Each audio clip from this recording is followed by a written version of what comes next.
The glass slipped from his hand before the truth even finished echoing through the room.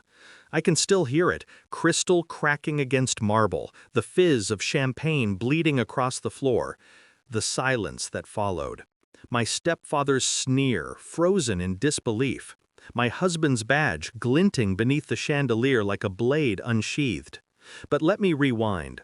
Betrayal always hides in the ordinary before it claws its way into the light. He married my mother when I was 13. At first, I wanted to believe his warmth. He bought me books, asked about my dreams, praised me at the dinner table. I thought maybe I was lucky. Maybe I'd been given a father figure after all. But kindness from men like him is always an investment. By the time I turned 17, the smiles curdled. Compliments slid into comparisons. My worth measured against his biological children. My failures magnified, paraded in whispers I was meant to overhear. By 20, he called me charity case. By 21, he called me naive. And by 22, he leaned back in his leather chair, swirling scotch, and told me flatly, "No man of value will marry you. You'll cling to scraps. You'll settle." I smiled then, small and sharp, because I already knew something he didn't. The signs of betrayal didn't come from my husband. They came from my stepfather. He never forgave me for choosing a man who didn't worship money. "A barista," he scoffed, as though coffee beans stained a soul. At family gatherings, he'd perform his disdain like theater. "Tell me," he'd ask my husband, glass raised, "do you practice latte art to make ends meet?" Laughter, polite and sharp, rippled across the table. My husband only smiled, unbothered, steady. But I saw the calculation in my stepfather's eyes. It wasn't just mockery. He was testing, probing for weakness, certain he'd find one. Then came the night I overheard him on the phone, slurred and reckless. "She married beneath herself. A barista. Good. She won't get far. And when she comes crawling for help, I'll remind her who holds the purse strings." That was the mistake. Not the insult. The assumption. The certainty that he still owned my future. I didn't rage. I didn't weep. I planned. Because my husband wasn't just a barista. That was the mask. He worked mornings at the cafe, yes, but afternoons he'd disappeared into a different suit, a different life.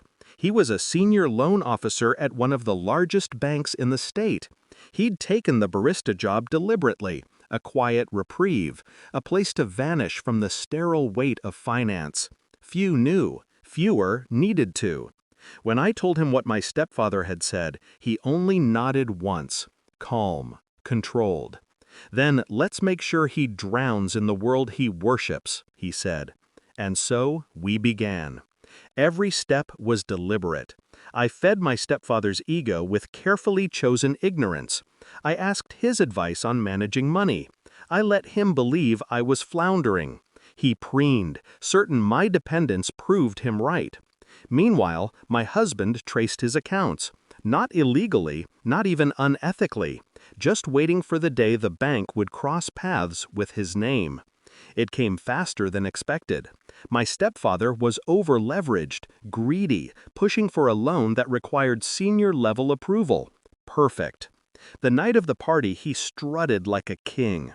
It was his annual performance, the grand ballroom, the glittering guests, the endless champagne. My mother at his side, brittle smile painted on like armor. And me, the dutiful stepdaughter, husband in tow, tray in hand, disguised as staff. He saw my husband before he saw me. "Still serving drinks?" he jeered, loud enough for the table to hear. "Ambition must taste bitter when it's instant brewed." Laughter again, sharp and shallow. I felt the sting, but I let it pass. Timing mattered. That's when the doors burst open. The bank manager, flushed and frantic, scanned the room. "We can't process the loan without the senior officer's approval." My stepfather straightened, smug, ready to demand special treatment, ready to wield his wealth like a weapon. And then, my husband set down his tray. Slow, deliberate. Pulled the badge from his jacket pocket, polished metal catching the light. That would be me. The silence cracked the room in half, and then the glass slipped, shattered, champagne fizzing like static in the void. His face, God, his face. First confusion, then recognition, then the dawning horror that every insult, every sneer had been aimed at the very man who now held his financial lifeline in his hand.